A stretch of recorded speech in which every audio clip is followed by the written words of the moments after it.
Hell, your God. My life no longer belongs to him.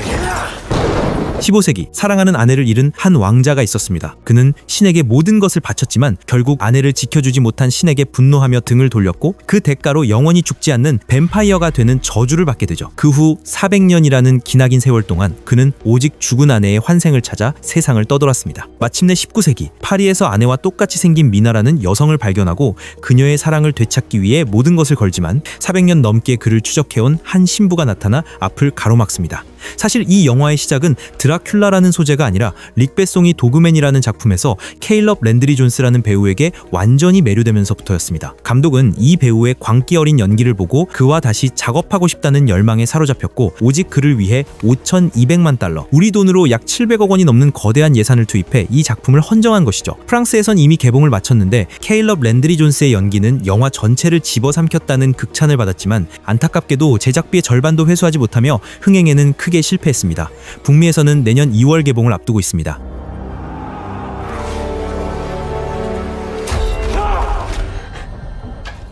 다음은 인도네시아 영화계의 전설적인 작품이죠. 더 레이드의 미친 개, 매드독으로 전 세계에 충격을 안겨줬던 배우 야얀 루히안의 소식입니다. 그가 이번에는 무인도에 사는 무자비한 식인 부족으로 등장해 길 잃은 사무라이와 목숨을 건 대결을 펼친다고 하는데요. 이 영화의 진짜 매력은 단순히 배우의 이름값 때문이 아닙니다. 바로 인도네시아의 잔혹한 전통 무술인 실랏과 일본의 클래식한 검술 찬바라가 정면으로 충돌하는 역사상 본 적 없는 스타일의 액션을 보여준다는 점이죠.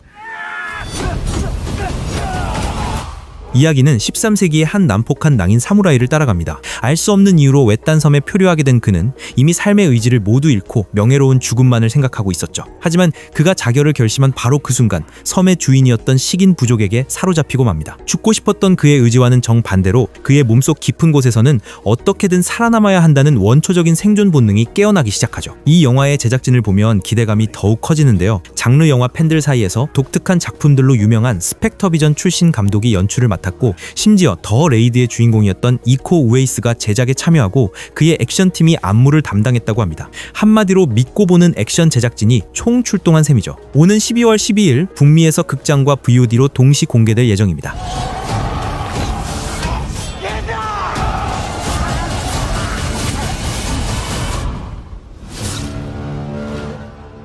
유전공학 기술이 세상을 지배하게 된 미래, 이곳의 사회는 태어날 때부터 모든 것이 결정됩니다. 유전적으로 우월하게 태어난 엘리트 계급과 그렇지 못한 채 지하 세계로 밀려난 평범한 사람들로 나뉘어 있죠. 주인공 레오는 평범한 계급에 속한 인물일 뿐만 아니라 휠체어에 의지해야만 하는 장애를 가진 발명가입니다. 그는 부모를 잃은 어린 소녀를 돌보고 있었는데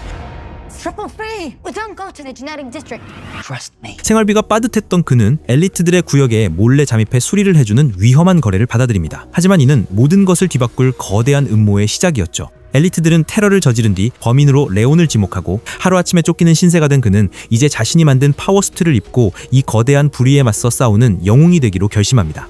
이처럼 대단히 정의로운 캐릭터를 소화한 배우는 누구일까요? 놀랍게도 해리포터 시리즈의 영원한 라이벌 드레이코 말포이를 연기했던 톰 펠튼입니다. 그의 기존 악역 이미지를 생각하면 상상조차 하기 힘든 그야말로 180도 다른 모습이죠. 이 작품은 달 뒷면에 나치가 산다는 황당한 설정의 영화 아이언 스카이로 유명한 티모 부오렌솔라 감독의 신작인데요. 그의 전작처럼 이번에도 B급 감성과 사회풍자가 결합된 독특한 SF가 될 것으로 보입니다.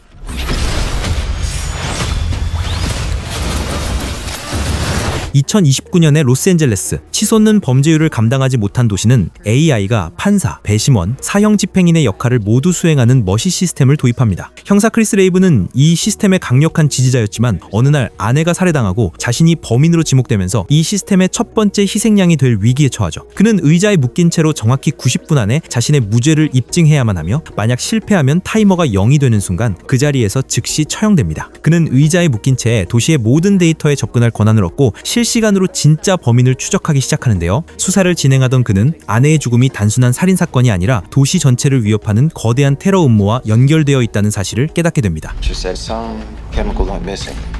The estimated street value would be in excess of $16 million. 이 영화는 원티드의 감독 티무르 베크만 베토프가 연출을 맡았는데요. 그는 영화 서치처럼 화면만으로 이야기를 끌어가는 스크린 라이프 장르의 전문가입니다. 이번 작품은 그 스타일을 극한으로 밀어붙여 무려 IMAX 3D 블록버스터 스케일로 확장시켰다고 하네요. It's heading downtown.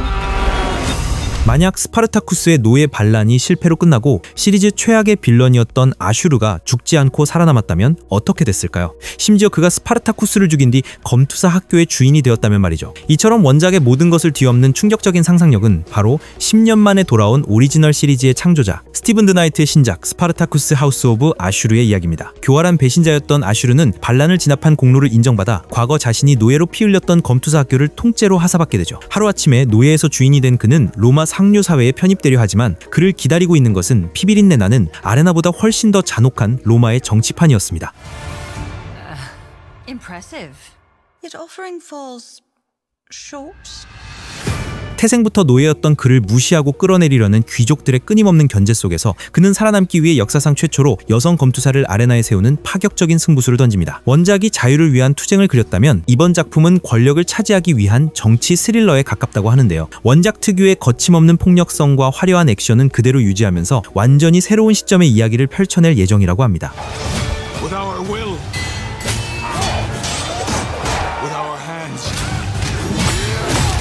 이번에 소개해드릴 작품은 브레이킹 배드와 베터 콜 사울을 탄생시킨 천재 작가 빈스 길리건이 무려 10년 만에 선보이는 신작 드라마 플루리버스입니다. 이 작품은 빈스 길리건의 전작들과 정반대의 이야기를 그리는데요. 선량한 주인공이 점점 악인으로 변해가는 브레이킹 배드와 달리 세상에서 가장 비참하고 삐뚤어진 여성이 착해져야만 하는 이야기입니다. 어느 날 정체를 알 수 없는 외계 바이러스가 퍼지면서 전 인류는 슬픔이나 분노 같은 부정적인 감정이 모두 사라진 채 오직 행복과 평화만이 존재하게 됩니다. 하지만 기이하게도 로맨스 소설 작가인 캐롤 스터카를 포함한 단 13명만이 이 바이러스의 면역을 가지고 있었죠. 모두가 행복해진 세상에서 유일하게 불행을 간직한 그녀는 이 강요된 행복으로부터 세상을 구하기 위한 외로운 싸움을 시작하게 됩니다. 애플 TV 플러스는 작품에 대한 엄청난 자신감으로 시즌1이 공개되기도 전에 시즌2 제작을 확정하고 회당 1,500만 달러, 우리 돈으로 약 200억 원이라는 천문학적인 제작비를 투자했습니다. 이미 공개된 해외에서는 만장일치에 가까운 극찬을 받으며 올해 최고의 드라마라는 평가를 받고 있습니다.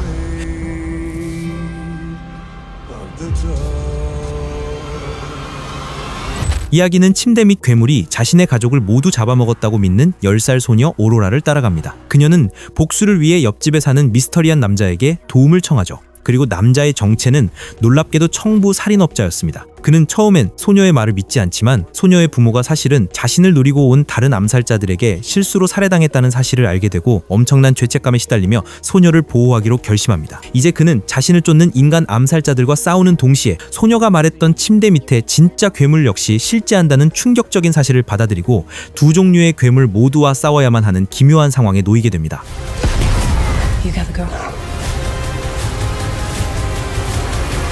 이 작품은 한니발 시리즈에서 보여줬던 브라이언 플로와 매즈 미켈슨 특유의 어둡고 아름다운 스타일이 그대로 녹아들어 있다고 하는데요. 여기에 존윅 시리즈의 제작사까지 합류해 과연 어떤 독창적인 액션 판타지가 탄생했을지 전세계 팬들의 엄청난 기대를 받고 있습니다. 오늘 이야기는 여기까지입니다. 앞으로도 빠르고 깊이 있는 영화 소식을 받아보고 싶으시다면 구독과 좋아요 부탁드립니다. 정신혜였습니다.